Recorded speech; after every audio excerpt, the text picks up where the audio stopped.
Hey guys, KangaskKid18 here, and Game Freak just dropped a brand new trailer for the upcoming Pokemon Sword and Pokemon Shield. Now I'm about to leave on vacation here, but I wanted to give you my quick insights on these new revelations, so today we're gonna make it short and sweet. First off, we saw the new Pokemon Camp feature, which I briefly mentioned in a previous video. Don't believe me? Check this out.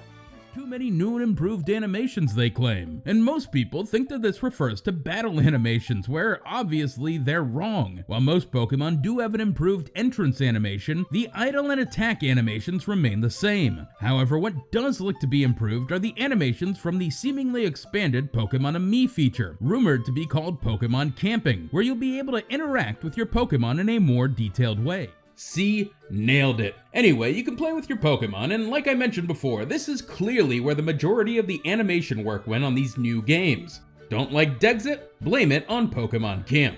Of interesting note is that alchemy can come in various flavors in these new games. And not just a couple of new flavors. Over 25 new flavors as it turns out, and perhaps even more. That many new forms. Now, where have I heard that before? Oh yeah, Vivillon. It originally debuted with 16 new forms in Pokemon X and Y, each corresponding with a different region of the world. And if I were a betting man, which I'm not, but if I were, I'd say these new alchemy forms are region exclusive. And while we've got a lot of different colors, there's one that is conspicuously missing: chocolate. Now I bet you just about anything that chocolate alchemy is going to be the shiny for all of these forms. This is going to mean that shiny hunting all of them is going to be a real pain in the ass. Another subsection of this part of the game is the Pokemon cooking feature, where you can curry favor with your friends and allies. You do this by making them amazing dishes and by trying to complete your curry decks, which only makes sense as the Galar region is based off England after all, and they do love their curry. But finally, we get a look at the new customization features in this game, which are amazing because you can now wear undershirts and overshirts and hoodies and hats and even gloves, but no matter what, everyone, and I mean everyone, is still wearing those stupid skinny jeans. I mean, geez, is this fad over and done with yet? But we're not here for the ramblings of an out-of-touch old-timer. We're here for the new Pokemon, right? And we've got two new ones today, starting with the extremely underwhelming Polteageist. Yeah, it's a teapot with a ghost in it. That's literally it. Now, I've never made a secret about my disdain for Pokemon based off of inanimate objects. And in this game, there seems to be quite a few of them, but none so quite on the nose as literally a teapot with a ghost in it. Listen, I don't have to like the damn thing, but I do have to hunt it shiny, so let's get going with some speculation. There are a couple of ways we could begin with a shiny for a Pokemon that lives in or around an inanimate object. For example, we could change the color of the inanimate object, but leave the color of the Pokemon the same. In this case, switch the yellow and teal colors of the teapot around. This is a similar theory to how Game Freak designed the shiny for Komala, and let's just say, there's a reason I consider this to be one of the worst shinies of all time. It's just a missed opportunity. So let's get back to the drawing board. Alternatively, we could keep the color of the teapot the same, but change the color of Polteageist to,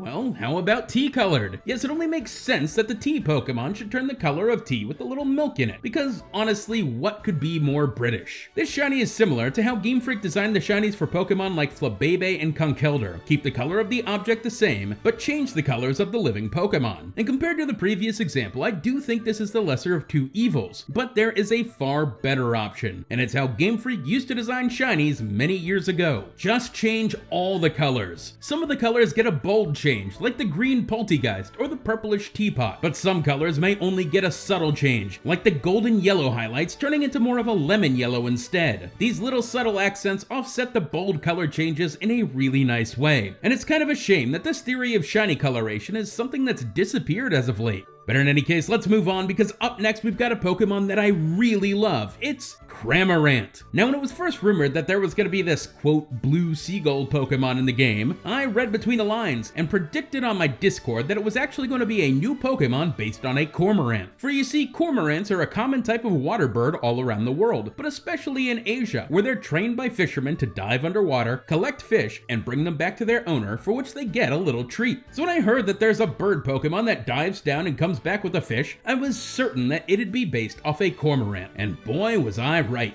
Now the real question is whether or not that Barracuda / Pike looking fish is actually a new Pokemon, and for the record, I really hope it is. But anyway, on to the shinies. Now the shinies I've designed for Cramarant are just about the polar opposites of each other. Firstly, I think we could turn Cramarant a dark navy blue, with a black ruff around the neck. These colors look a little closer to those of a real-life Cormorant, so it'd be cool to see them for its shiny. And to top it off, I gave it the beautiful blue feet, like those of one of my favorite birds in the world, the blue-footed booby. And I hear y'all out there, quit your giggling. Booby is a real kind of bird, goddammit. Anyway, we could also nearly invert this shiny by turning the whole thing white instead, but with a gold neck ruff, a turquoise beak, and because I couldn't resist it, slightly blue feet. And I really like this shiny because it seems to give Cramarant that little hint of elegance that its goofy facial expression seems to lack. In any case, I'd love to see this shiny in game, but perhaps it's not really how they would do things. So if I were Game Freak, what colors would I give to a blue shiny?